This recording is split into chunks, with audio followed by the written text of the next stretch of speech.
बाबू मोशाय, जिंदगी बड़ी होनी चाहिए, लंबी नहीं। हाँ हाँ पता है, यह आनंद फिल्म का डायलॉग है और आप लोग सोच रहे होंगे मैं ऐसा क्यों कह रहा हूं। तो अपना भी कुछ ऐसा ही है। मैं कौन हूं, क्या बोल रहा हूं, क्यों बोल रहा हूं, ऐसे ढेर सारे सवाल आपके दिमाग में होंगे। तो थोड़ा सा सफर के साथ चलिए, अपने आप सब पता लग जाएगा। अपनी कहानी ना पूरी फिल्मी है। जैसे फिल्म में एक बच्चा पीठ पे बैग लिए दौड़ता है और अचानक से वो बड़ा हो जाता है। तब कभी आपके मन में सवाल आया, ऐसा कैसे हुआ? नहीं ना? तो लो, मैं भी बड़ा हो गया और अब मैं कॉलेज में पढ़ता हूं।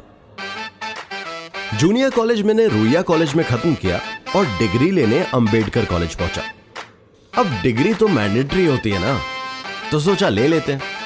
वैसे भी पढ़ाई में कोई दिलचस्पी नहीं थी मेरी, लेकिन हाँ, कॉलेज के एक्स्ट्रा करिकुलर एक्टिविटीज में मैं सबसे आगे था।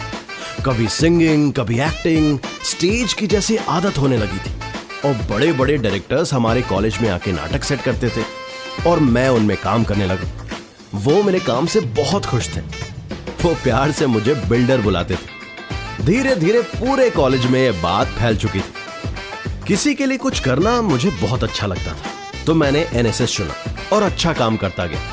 फिर एक दिन कॉलेज ने मुझे जीएस के रूप में चुना। ये मेरे लिए बहुत बड़ी बात थी।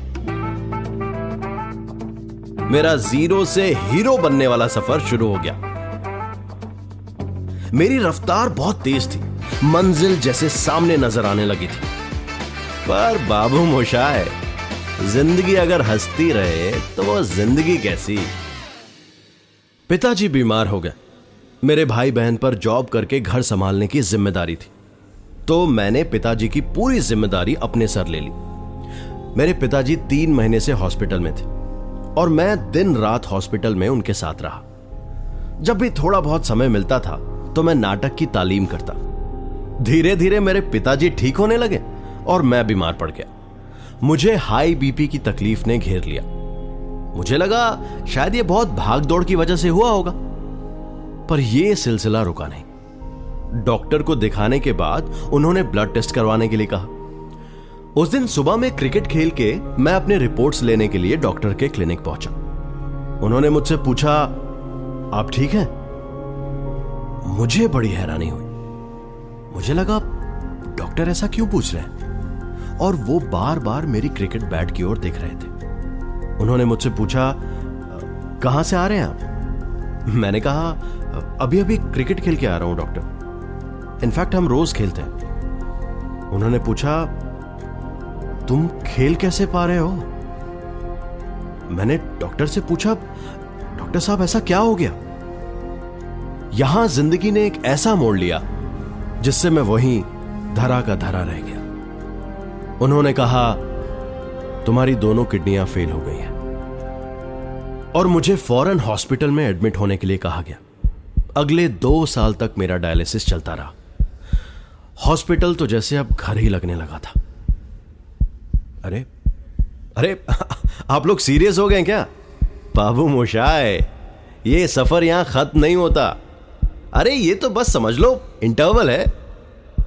हमने तय किया कि हम किडनी ट्रांसप्लांट करवाएंगे और फिर वही आगे आई जो मुझे मेरी जिंदगी से भी 9 महीने ज्यादा जानती है, मेरी मां। मेरी मां ने मुझे उनकी अपनी एक किडनी दी और फिर क्या, मुझ में वही जोश, वही जिद फिर से लौट आई। जैसे मेरा पुनर्जन्म हुआ। मैं फिर से मेरे सपनों के पीछे दौड़ने लगा, रियाज करने लगा, नाटक के शोज करने लगा, ऑर्केस्ट्रा में गाना गाने लगा।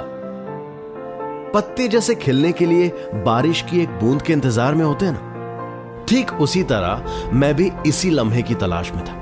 और फिर एक बार मैं जीरो से हीरो बन गया। अब हीरो है तो हीरोइन का होना मैंडेटरी है ना। मैं स्टेज पर गाना गा रहा था, वो वहां से गुजरी, मैंने उसकी तरफ देखा और गाने का लिरिक्स ही भूल गया यार। पूरा ऑर्केस्ट्रा रुक गया, हर कोई मुझे देख रहा था और मैं उसे। मतलब अगर ये एक नजर का असर है तो बताओ मुलाकात कैसी होगी। तो बस उसी शो में हमने अपने मोबाइल नंबर्स एक्सचेंज किए और धीरे धीरे बात बढ़ने लगी। बात करते करते कब प्यार हो गया पता ही नहीं चला। फिर एक दिन मैंने अपने प्यार का इजहार कर दिया और मैंने उसे मेरे मेडिकल कंडीशंस के बारे में भी सब कुछ बता दिया। और फिर क्या यार, फिर हमारी शादी हो गई। मुझे वो सब कुछ मिल गया था जिसकी चाहत सभी को होती है। हम दोनों, हमारी फैमिलीज, हम सब बहुत खुश थे। और चाहिए ही क्या जिंदगी से।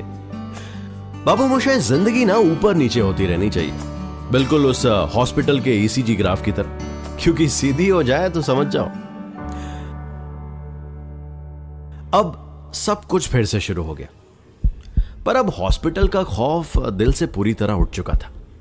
साल भर ट्रीटमेंट चला और आखिरकार फिर से डॉक्टर ने डायलिसिस शुरू करने की सलाह दे दी। डायलिसिस के लिए फिस्टुला किया जाता है, वो तो मेरे अंदर पहले से मौजूद था, पर उसने भी 3 महीने बाद काम करना बंद कर दिया। फिर चेस्ट में कैथेटर से डायलिसिस शुरू किया गया। हाँ, मैं समझ रहा हूं, आपको भी लग रहा होगा ना ये क्या है। मेरे लिए भी ऐसा ही था। जो शब्द मैंने कभी सुने भी नहीं थे, वो सारे शब्द मेरे जिंदगी का हिस्सा हो गए थे। ये किडनी का प्रॉब्लम ना मानो विलेन बन गया था। बाबू मोशाय, रोज मरे तो वो जिंदगी कैसी, और हर पल जिए तो फिर वो मौत कैसी। मैं कोशिश करता रहा पर हार नहीं मानी। इसी दौरान कोरोना जैसे महामारी ने पूरे देश को घेर लिया। इस बात का डर मेरे पूरे परिवार को भी था। कहीं बेड्स नहीं मिलते थे तो कहीं साधन नहीं थे। हालात दिन ब दिन बिगड़ते जा रहे थे, पर चेहरे पर हंसी कायम थी। डॉक्टर ने कहा ऑपरेशन करना पड़ेगा। अब ऑपरेशन मेरे लिए इतना कॉमन हो चुका था जितना कि आपके लिए कल होटल से चाइनीज ऑर्डर करना। जब कभी ऑपरेशन होता था तो मैं एक ही बात कहता था। पिक्चर के क्लाइमेक्स में आपने देखा होगा, हीरो जब भी विलेन से लड़ने जाता है तो जाने से पहले एक बार मुड़कर अपनी हीरोइन को जरूर देखता है और कहता है, डार्लिंग, ये एंड नहीं है, मैं लौटकर जरूर आऊंगा। तो जब भी कभी मेरा ऑपरेशन होता था तो मैं भी अपनी हीरोइन को यही बात बोलता था, डार्लिंग, ये एंड नहीं है, मैं लौट के जरूर आऊंगा। और फिर ओटी की तरफ बढ़ता था। फिर एक बार पीछे मुड़कर मैं जरूर देखता था। पता नहीं क्यों इस बार मैंने पीछे मुड़कर नहीं देखा। शायद मुझे मेरे सफर का अंदाजा हो गया, मानो जैसे मैं हंस के मौत को गले लगाना चाहता हूं। ऑपरेशन शुरू हुआ और यह ऑपरेशन भी कुछ ही पल में खत्म हो गया, पर इस बार मेरे साथ।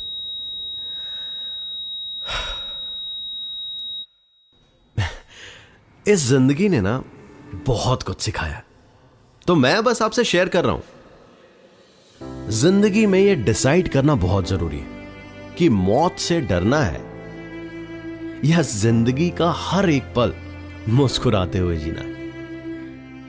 देखो भाई, मौत तो मेरे हाथ में नहीं थी, पर मेरी जिंदगी का हर एक पल कैसे मुस्कुराते हुए जीना है, ये तो मेरे हाथ में था ना। और मैंने भी वही किया।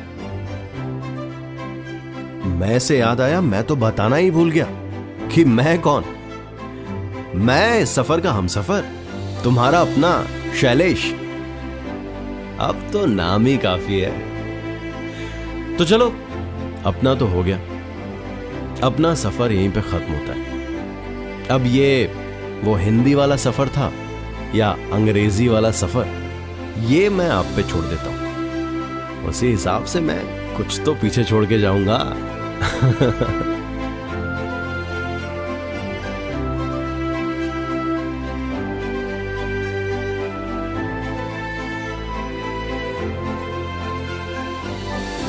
बाबू मोशाय, जिंदगी और मौत ऊपर वाले के हाथ में है। उसे ना आप बदल सकते हैं ना मैं।